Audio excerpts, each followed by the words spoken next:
અને તેમની પાઠ પરંપરાની સીધી ગતિ. સત્ય પ્રતિજ્ઞાવાળા તે સૂર્યયશા રાજાએ પૃથ્વીનું પાલન કરતા પોતાના રાજ્યને શ્રી જીન મંદિરોથી અલંકૃત કર્યું તથા શ્રી સંઘ યાત્રા કરી પોતાના જન્મને પવિત્ર કર્યો. તે રાજા ચતુર્દશી તથા અષ્ટમી પર્વને નિત્ય આરાધતા હતા તથા જ્ઞાન દર્શન ચારિત્રને ધારણ કરનારા શ્રાવકોને ભક્તિપૂર્વક પોતાના આવાસમાં જમાડતા હતા. ભરત મહારાજાએ જેમ કાકીની રત્નની રેખાઓથી વ્રતધારી શ્રાવકોને અંકિત કર્યા હતા તે રીતે સૂર્યયશાએ સુવર્ણ કંદોરાથી શ્રાવકોને અંકિત કર્યા. તે પછીના મહાયશા આદિ રાજાઓને રૂપાના કંદોરાથી, તે પછી કેટલાક રાજાઓને પટસૂત્રથી અને છેવટે બીજા રાજાઓની સૂત્રથી સાધર્મિક બંધુઓને અંકિત કર્યો. સૂર્યયશાને ઉદાર ચરિત્રવાળા પરાક્રમી એવા મહાયશા આદિ 1.25 કુમારો હતા. જેમ ઋષભદેવ સ્વામીથી ઈક્ષ્વાકુ વંશની ઉત્પત્તિ થઈ તે રીતે સૂર્યયશા રાજાથી સૂર્યવંશ પ્રસિદ્ધ થયો. એક વખત સૂર્યયશા ભરત ચક્રવર્તીની જેમ આરીસા ભવનમાં રત્નમય દર્પણમાં પોતાના રૂપને જોતા સંસારની અસરતાને ચિંતવવા કેવળ જ્ઞાન પામ્યા. મુનિ વેશને ધારણ કરી મુનીશ્વર થઈ વિહાર કરતા ભવ્ય જીવોને પ્રતિબોધ આપતા ક્રમશ શ્રેષ્ઠ અઘાતી કર્મ રૂપી રોગ પર વિજય પ્રાપ્ત કરીને મુક્તિ પામ્યા. આ રીતે ભરતના પુત્ર સૂર્યયશા, તેમના પુત્ર મહાયશા, તેમના અતિબલ, તેમના બલભદ્ર, તેમના બલવીર્ય, તેમના કીર્તિવીર્ય, તેમના જલવીર્ય અને તેમના પુત્ર દંડવીર્ય 8મી પેઢીએ થયા. આ 8 રાજાઓ સુધી ભરતેશ્વરની પુત્ર પરંપરામાં સાધર્મિક બંધુઓની ભક્તિ ચાલી. આ 8ય રાજાઓ આરીસા ભવનમાં કેવલ જ્ઞાન પામી મોક્ષને પામ્યા. આ રાજાઓએ અર્ધ ભરત ક્ષેત્ર પર રાજ્ય કર્યું. તેમાં શકેન્દ્રે પૂર્વે ભગવાન ઋષભદેવ સ્વામીના મસ્તક પર મૂકેલો મુકુટ પોતાના મસ્તક પર ધારણ કર્યો હતો. ત્યાર પછી ભરતની પાઠ પર થયેલા રાજાઓએ તે મુકુટ પ્રમાણમાં મોટો હોવાથી ધારણ કરવા શક્તિમાન ન થયા. ભરતેશ્વર પછી તેઓની પુત્ર પરંપરામાં શ્રી અજિનાથ ભગવાન સુધીના ભરત વંશના બધા રાજાઓ મોક્ષ કે અનુત્તર દેવલોકમાં ગયા છે અને તે બધા રાજાઓ સંઘપતિ થયા છે. તે સર્વેએ શ્રી જીન પ્રાસાદો કરાવ્યા છે, તીર્થા દ્વારા કરાયા છે. શ્રી ઋષભદેવ સ્વામીના 100 પુત્રમાં દ્રવિડ નામનો એક પુત્ર હતો. તેના નામથી દ્રવિડ દેશ વિખ્યાત હતો. દ્રવિડ રાજાને દ્રાવિડ અને વરિખિલ નામના 2 પુત્રો હતા. દ્રવિડ રાજાએ દીક્ષા ગ્રહણ કરી ત્યારે તેમણે દ્રાવિડને મિથિલાનું રાજ્ય આપ્યું અને વારિખિલને 1,00,000 ગામો આપ્યા. સમય પસાર થતાં વારિખિલને જોઈને દ્રાવિડ તેના પર કંઈક અસૂયા રાખવા લાગ્યો અને વારિખિલ પણ દ્રાવિડનું રાજ્ય લેવા લુપ્ત થયો. એક વખત દ્રાવિડના નગરમાં આવાસ કરીને રહેલા વારિખિલને દ્રાવિડે કહ્યું, તારે આજથી મારું નગર છોડી દેવું અને તારા પોતાના સ્થાનમાં રહેવું. તેથી ક્રોધ પામી તે વારિખિલ તત્કાલ પોતાના નગરમાં ચાલ્યો ગયો. ત્યાં જઈને યુદ્ધ કરવાની તૈયારી કરી. તે વાત જાણી દ્રાવિડ રાજાએ પણ યુદ્ધની તૈયારી કરી. પરસ્પર યુદ્ધના અભિલાષી બંને રાજાઓએ પોતપોતાના સૈન્યની વચ્ચે 5-5 યોજનનું અંતર રાખીને પોતાના પડાવો નાખ્યા. બંને સૈન્યોમાં રહેલા મુખ્ય પુરુષોએ સંધિ કરવા સામસામા દૂતો મોકલ્યા, પણ દ્રાવિડ તથા વારિખિલ માન્યા નહીં અને યુદ્ધ કરવાનો નિર્ણય કર્યો.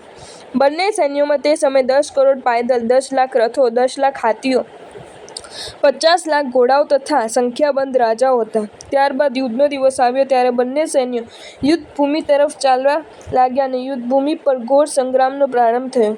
7 મહિના સુધી અતિ ભયંકર યુદ્ધ થયું. ત્યારબાદ ચોમાસાના દિવસો આવવાથી યુદ્ધ વિરામ પામ્યું. ઊંચી જગ્યા પર ઘાસની ઝૂંપડીઓ કરીને તે બંને સેનાએ મુકામ કર્યો. વર્ષા ઋતુ વીત્યા પછી શરદ ઋતુ આવી ત્યારે દ્રવિડના મંત્રી વિમલ બુદ્ધિએ દ્રાવિડ રાજાને વિનંતી કરી કે હે મહારાજ, અહીંથી નજીકના શ્રીવિલાસ નામના વન પાસે કેટલાક તાપસો તપસ્યા કરે છે. તેઓ જીર્ણ વલ્કલના વસ્ત્રો પહેરે છે અને કંદમૂળ ફલાદી ખાય છે. જો આપનો આદેશ હોય તો આપણે તેમને વંદન કરવા જઈએ. આ સાંભળી દ્રવિડ રાજા સૈન્ય સહિત તે તાપસો પાસે ગયા. તેમાં મુખ્ય તાપસ પર્યાકાંસને બેઠેલા જપમાળા ફેરવતા હતા. વળકલના વસ્ત્રો પહેર્યા હતા. ગંગાજીની માટીથી સર્વ અંગ પર વિલેપન કર્યું હતું. જટાથી શોભી રહ્યા હતા અને શ્રી આદિનાથ પ્રભુના ધ્યાનમાં મગ્ન હતા.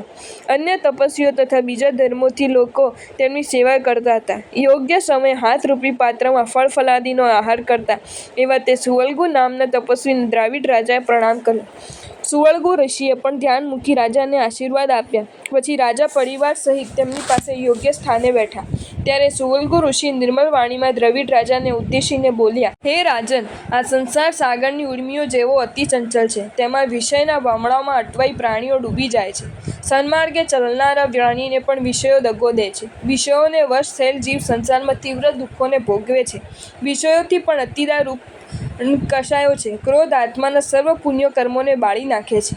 ધર્મરૂપી વૃક્ષનું બીજ દયા છે. ક્રોધથી દયાનો નાશ થાય છે, એટલે ક્રોધીને દયા હોતી નથી. પ્રમાદથી પણ જીવોની હિંસા થાય તો કુયાનીઓમાં જન્મ લેવો પડે છે, અને ક્રોધથી કરેલી હિંસા તો નરકનું કારણ બને છે. તેથી બુદ્ધિમાન આત્માઓ એકેન્દ્રિય જીવોની હિંસા પણ ત્યજવી જોઈએ. જે મનુષ્યો રાજ્યાદિના સુખોમાં મૂંઝાઈને અશ્વો, હાથીઓ અને મનુષ્યોને હણે છે, તેઓ અજવાળું કરવાની બુદ્ધિએ પોતાનું ઘર બાળે છે. તો હે રાજન, પરિણામે નરકને જ આપનાર રાજ્ય ખાતર તું ભાઈની સાથે વેર બાંધીને કરોડો જીવોનો સંહાર કેમ કરે છે? આ શરીર ક્ષણભંગુર છે, લક્ષ્મી જલના પરપોટા સમાન છે. તેની ખાतिर તું હવે પાપનો ત્યાગ કર. તેમાં પણ ભાઈની સાથે વેર બાંધવું એ તો પોતાની જ એક આંખ ફોડવા જેવું છે. ગુણહીન, દરિદ્ર, કંજૂસ અને અતિ દુઃખ આપનારો એવો પણ બંધુ હોય તો તે ઉત્તમ છે. માટે હજી પણ તું યુદ્ધથી અટકી જા. આ પ્રમાણે ઉપદેશ સાંભળીને દયાથી આર્દ્ર હૃદયવાળો રાજા બોલ્યો, હે મહાત્મન! ભરત ચક્રવર્તી, આદિત્ય, યશા તથા બાહુબલી આદિ ભગવાન શ્રી ઋષભદેવ સ્વામીના પુત્રોએ પણ કારણને વશ થઈ પરસ્પર યુદ્ધ કર્યું હતું. તેઓએ પણ યુદ્ધમાં હાથી, ઘોડા, મનુષ્ય, પાડા વગેરે મોટી સંખ્યામાં હણ્યા હતા. આમ કરવા છતાં પણ તેઓ સહેજે દોષિત ન થયા. મારો ભાઈ વાળીખીલ તો કોપથી કલુષિત છે અને અયોગ્ય માર્ગને પ્રવર્તાવનાર છે. પોતે રણસંગ્રામમાં આગળ થઈને નીકળ્યો છે, છતાં જો તે પાછો હટે તો હું પણ યુદ્ધ ત્યજીને મારા દેશમાં જઈશ. દ્રાવિડની વાત સાંભળી સુવલ્ગુએ કહ્યું, ભરતેશ્વર આદિનું જે દૃષ્ટાંત તે કહો તે જરાય યોગ્ય નથી. કારણ કે ભરત પૂર્વભાવમાં મુનિવરોને દાન આપ્યું, તેથી ચક્રવર્તીની સંપત્તિ પ્રાપ્ત કરી, અને બાહુબલીએ મુનિઓની વયાવચ કરી અતિશ્રેષ્ઠ બાહુબલ ઉપાર્જ્યું હતું. જ્યારે ચક્રરત્ન આયુધશાળામાં ન પેઠવું ત્યારે ભરતે બાહુબલીને શરણે આવવા કહ્યું, પણ બાહુબલીને કહેવડાવ્યું કે હે હું પિતાશ્રી ઋષભદેવ સિવાય અન્યને નમસ્કાર નહીં કરું. એથી તેઓનું યુદ્ધ થયું. પણ છેવટે તે બંને વીરાઓએ દેવોના વચનને માન્ય રાખીને રણસંગ્રામ ત્યજીને પરસ્પર દ્વંદ્વ યુદ્ધ જ કર્યું, અને છેવટે તો બાહુબલીએ ત્યાં જ દીક્ષા લીધી અને ભરતે પણ તેમને ખમાવ્યા હતા. આ રીતે તેમને બરોબર તું યાદ કર. અને એ બંને મહાપુરુષોને આ પ્રસંગે વચ્ચે લાવીને તું તેઓને શા માટે દૂષિત કરે છે? ભગવાનના પુત્રો મહાપરિક્રમી, ઉદાર, ગુણવાન, ક્ષણવારમાં કેવલ જ્ઞાન પામી મોક્ષે ગયા. તે જ સ્વામીના તમે પૌત્રો છો. તેમની જેમ તમે પણ તમારા આત્માનું કલ્યાણ કરો. સુવલ્ગુ તાપસની આ વાત સાંભળીને કાંઈક લજ્જા પામેલા દ્રાવિડ રાજા ક્ષમાપના કરતા બોલ્યા કે મેં અજ્ઞાનતાથી મારા મહાન પૂર્વજોને દૂષિત કર્યા. તેનું મિથ્યા દુષ્કૃત આપું છું. હવે મારે જે કરવા યોગ્ય હોય તે કહો. ત્યારે તાપસે કહ્યું કે રાજન, કેવલ પાપ કરનાર આશ્રયરૂપ આ લડાઈને હમણાં જ બંધ કર અને તારા આત્માનું હિત ચિંતવ. સુવલ્ગીની વાણીથી બહુ પામેલા દ્રાવિડ રાજાએ કહ્યું, હે ભગવાન, તમે જ મારા ગુરુ, તમે જ મારા દેવ અને તમે આ સંસાર સાગરમાંથી મારો ઉદ્ધાર કરનારા છો. માટે હે દયાસાગર, મારી ઉપર તમે પ્રસન્ન થાઓ અને મને દીક્ષા આપો. એમ કહી મુનિના વચનથી પોતાના બંધુને ખમાવવા જલ્દીથી એકલા જ તેના સૈન્યની અંદર ગયા. તેમને ઉતાવળથી એકલા જ આવતા જોઈ વાળીખીલે પણ તત્કાલ પોતાનો આસન ઉપરથી ઊભા થઈને પ્રણામ કર્યા અને કહ્યું કે મારા ભાગ્ય વડે આપ મારા ઘેર પધાર્યા છો, માટે પ્રસન્ન થઈને આ રાજ્ય ગ્રહણ કરો. દ્રાવિડે પણ મુનિએ કહેલા બોધની વાત કહીને પછી કહ્યું, હે બંધુ, ઉત્તમ બોધના લાભથી મારું રાજ્ય પણ હું છોડી દેવાની ઈચ્છાવાળો છું, તો તમારા રાજાની શી રીતે આદર કરું? હે ભ્રાતા, તમને મેં કોપાવ્યા છે, તેથી તમને ખમાવવા માટે જ હું આવ્યો છું. હવે આ રાજ્ય છોડી ઉચ્ચ એવા વ્રત સામ્રાજ્યને ગ્રહણ કરીશ.